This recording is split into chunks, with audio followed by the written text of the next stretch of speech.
अच्छा, ये अभी जो करवा रहे हैं ना वो है इंटीग्रेशन बाय पार्ट्स।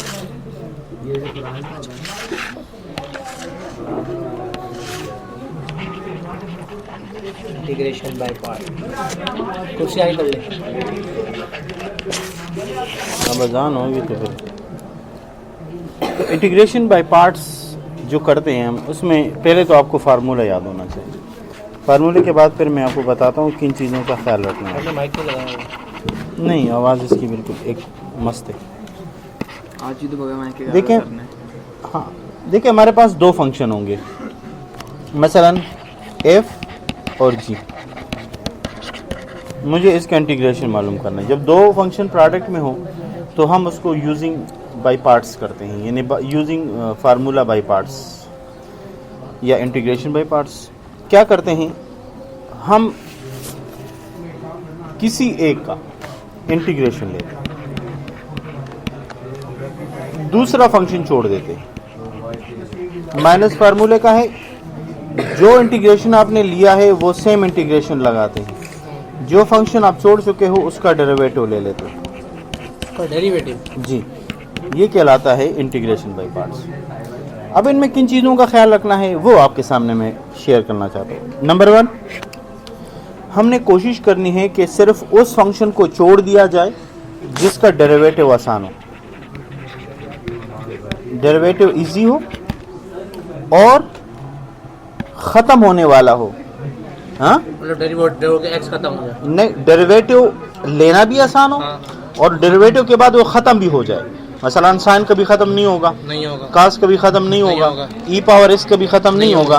तो हमने ऐसे को आखिर में छोड़ना नहीं है, इसको इंटीग्रेट करेंगे, इसको हम इंटीग्रेट करेंगे। ठीक है, ठीक है। तो एक तो उसका डेरिवेटिव आसान हो, दूसरा ये है कि उसका डेरिवेटिव ख़त्म हो सकता हो। ठीक है जी। दूसरी बात ये है, अब अगर इंटीग्रेशन में किसको लेंगे, इंटीग्रेशन में हम उसको लेंगे जो खत्म ना हो, जो ख़त्म हो या ना हो। इंटीग्रेशन के लिए सबसे पहले आप उसके करीब वाले फंक्शन को देखेंगे। अगर दोनों फंक्शन आसान हो, दोनों ख़त्म भी हो सकते हो, तो आपकी मर्जी है, फिर आप जिसकी इंटीग्रेशन ले लो, जिसकी आप डेरिवेटिव के लिए छोड़ दो। इंटीग्रेशन भी हम इजी वाली लेंगे। हाँ, इंटीग्रेशन मुश्किल का भी लेते हैं, पर डेरिवेटिव में जो है ना वो, हाँ। अब मैं एक मिसाल दूंगा।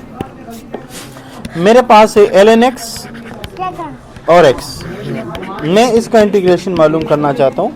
यकीनन मैं बाय पार्ट फार्मूला इस्तेमाल करूँगा।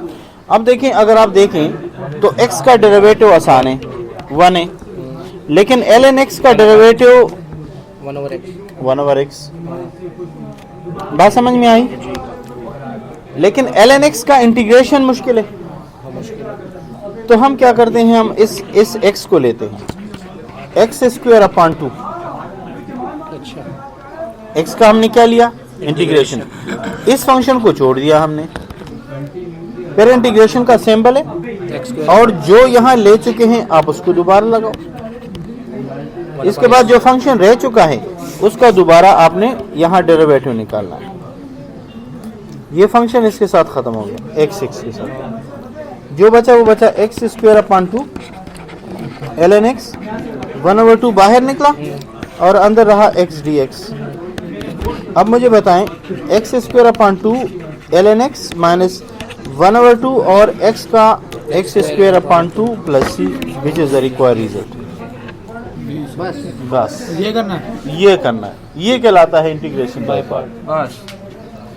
बस समझ में आ रही है? 2 पॉइंट बोले ना, ये 4 नंबर का सवाल। हाँ, शॉर्ट है। ये पॉइंट ये है ना कि आपने जो इनमें से डिसाइड करना है वो ये करना है कि आपने उसको लेना है जिसका डेरिवेटिव खत्म हो रहा हो। ये हमारे पास चॉइस होती है, ये चॉइस होती है। अगर नहीं लेंगे तो फिर गड़बड़ हो जाएगी, आप परेशानी में आ जाओगे। ठीक है जी।